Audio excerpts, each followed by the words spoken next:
Welcome back, World Wide Web. We are hanging with authors, artists, creators of all kinds. I'm GW Pomichter. Thanks for logging on and tuning in. If you haven't already done so, go on down there and hit subscribe for me, if you will. We love to have new subscribers. We love our viewers. We want to start off with a quick shout out to some of our friends. Awesomeness TV, AwesomenessNetworkTV.com. They're sharing YouTuber videos all over the World Wide Web, and we hope that we're going to be among them. Something Unique Magazine. We are posted right there on the magazine cover. We love those folks. They're sharing our artists and our authors all over the web. So it's a little bit of exposure. We hope that it works out for our authors. Thanks to Lou Belcher of the Florida Book News. They've offered to share these videos too. They're a blog to bring attention to Florida writers, Florida organizations, and writing events. So we're being shared all over the place. This is so much fun to talk to authors and know that we're getting the word out. Oh, wonderful. Get the word out about your books. We're at the 8th Annual O'Galley Art Festival in historic downtown O'Galley, the district in Melbourne, Florida. And we've been invited in here by Dr. Valerie Allen, Holly Fox Vellacoop, and Marshall Frank, all authors, and we got to talk to them earlier. Great folks. And so we're hanging here today with Edward von Koenigseck, who you can find under the pen name Edward Keck when you're looking for the book. And we're going to talk a little bit about Island Park, which is a memoir.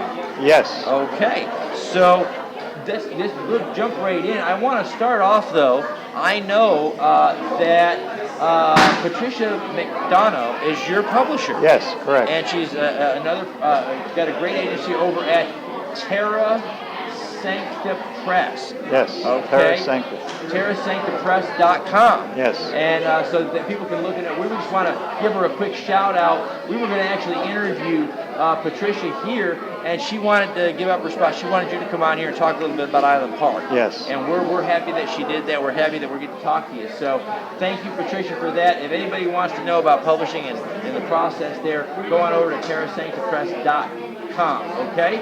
So tell us a little bit now about Island Park and how you got here and how this book came to be. Well, Island Park is a town I lived in. It's on Long Island in New York. And the book it's a memoir that covers me from the age of 5 to 14, adventures that I had. I had a rather unusual childhood. Okay. I don't want you to give away too much. I want them to buy the book, but at the same time, give us maybe an example of what we're looking at in your book. All right. Well, it's a series of stories of events that happened. It follows my life from my father deserted us, left us with my mother with 5 kids, and some of us got sent to an orphanage, so we spent some time in an orphanage, and were able to get home again, and we had various adventures. My brother and I, especially, like the book cover shows, that's one story that's in a book. My next older brother and I used to go out, and there were oil tankers that used to pass in the channel where we lived, and we used to chase after them, try to get the waves. And then we decided if you get really close to the back end of the tanker, the propellers would create these eddies. And so we tried to see how close we could get to the propellers. Oh my, that's wow. So that's one of the stories that's in the book. That's my brother and I in a little rowboat. That is awesome. That is awesome. And you know, a memoir is such a different kind of creation because I think we remember things, we all remember things differently. Yes. And the older we get, the further back we look, the more colorful our memories become, and they're colored by our current circumstance. The very notion that children are out there trying to get close to the propeller on a boat as a parent and now a grandparent, I say, oh my Lord, that's crazy. And then I think back, we really did do stuff like that, didn't we? Yes, we did. We were kind of crazy when we were kids, and our parents didn't actually know how crazy we were sometimes. No, as a matter of fact, we made it a point. We told our mother almost none of the adventures that we were in. None of the adventures. Nothing can spoil a good adventure like a caring mother who wants to stop you from doing foolish things. That's right. When you get older and you sit around and you talk about it in your 20s and maybe even in your 30s, and your mom is there and she says, "When did you do that?" I made it up, Ma, because she still cares and she's still loving. What are, as an author, having your book out there and people reading really your life and your stories, what's some of the most rewarding experiences that you've had as an author? Well, I've gotten to meet some wonderful people. Like, for instance, my publisher, Pat McDonough. She's the one who really motivated me to finally complete the book. Dr. Valerie Allen, who you mentioned earlier, she was a great instigator in getting me to work on my book.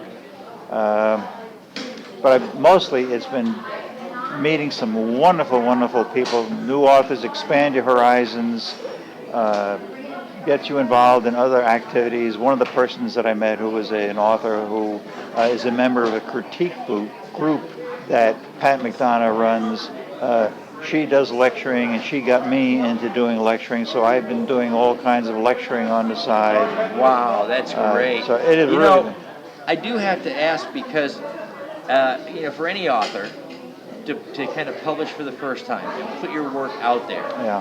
It's an adventure, it's an experience, and it's a risk. It's your name, and it's your work, it's your baby. But for you more so, because it's not just your name.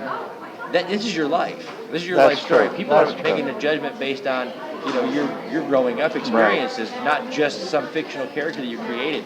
That's got to be an amazing feeling when somebody says to you, I loved your book. Yes. Because it's about your life. Yes.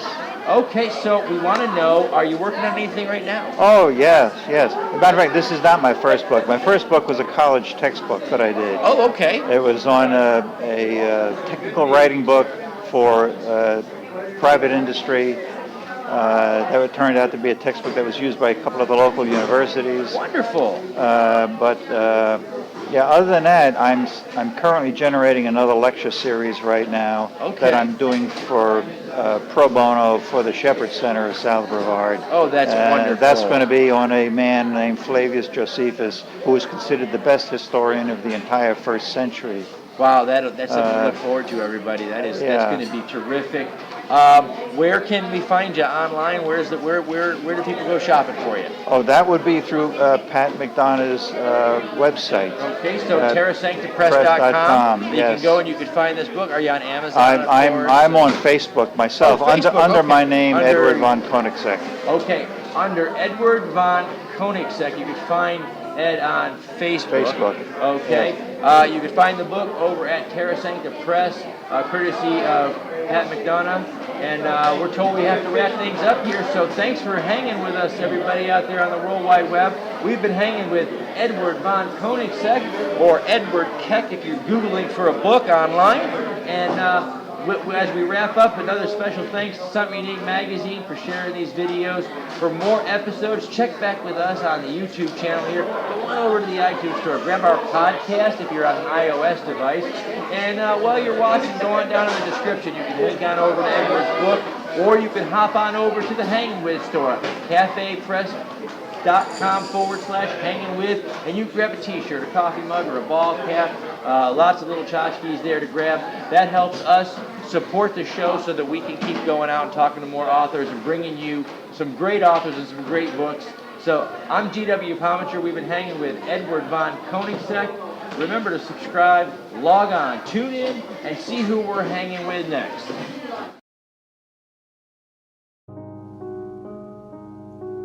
The Submit to Darkness series by indie author A.J. Spencer is now complete. This dark and twisted erotic thriller spans 3 books and follows FBI profiler Natasha Stolt as she hunts the serial killer known as Grimm. Will you become as obsessed with her prey as she does? This is the book they don't want you to read. This is the most comprehensive and easiest to follow roadmap to the political campaign trail. This easy-to-read, understandable, and complete campaign guide will assist any candidate, campaign volunteer, or campaign coordinator with all of the day-to-day activities associated with fielding a winning campaign team. With this tucked under your arm, your campaign is on its way to victory.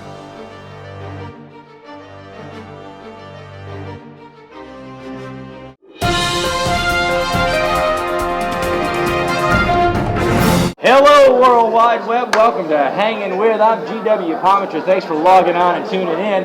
If you haven't already, go on down there and click subscribe. We need all the subscribers we can get. We got to tell the world about these artists. And we want to start out by thanking our friends at Something Unique Magazine. It's a great magazine, an online magazine, and they've been sharing our videos for us. Oh, very good. Also, the folks over at Awesomeness TV, it's a website run, and they share YouTubers' videos all over. And that's AwesomenessNetworkTV.com. They're great at sharing our stuff for us. We made some new friends here at the O'Galley Art Festival. We made some friends with Lou Belcher of the Florida Book News. They share artists' information about authors, and all these authors here all over the web. And they've offered to help share our videos. So we're excited for that. I don't blame you. Yeah. We are at the 8th Annual O'Galley Art Festival, and by now you've watched enough shows, because I know you have, that you know we're in historic downtown O'Galley district of Melbourne, and that the Authors for Authors Committee, Dr. Valerie Allen, Holly Fox Valacoop, and Marshall Frank invited us in to go ahead and hang with these artists. But you probably think we only hang with authors, and that's not true. We hang with any artist that we can hang with, and today, right now, we are hanging with Nan Gaffney. Gaffney, yes. Yes, ma'am. And Nan is 94 years old. That's right. Yeah. Well, I'm going to say you're 94 years young. Yes, I like that. I like that. Okay, 94 years young. She does art in porcelain, like this example we have right here. And she also is what she calls a poet addict. But we're thinking she's a poet. And she's done everything she can to keep her mind sharp and her art looking good. This is beautiful, by the way. Thank you. And thank you for sharing that with us here on the show. How's the weekend going for you, Nan? So-so. So-so? Yeah. So-so? The weather outside does a lot. Yeah, it kind of keeps people in the house. It sure does, They don't really want to come out too much. Now, what made you become an artisan and start doing work in porcelain? What were you thinking that said, hey, you know what? I'm just going to start I'm going to do art. No. When I was a child, they gave me a crayon and made me happy. And teenagers, they put a brush in my hand, and 80 years later, I still got the brush in my hand. Ouch! That is wow. 80 years of art.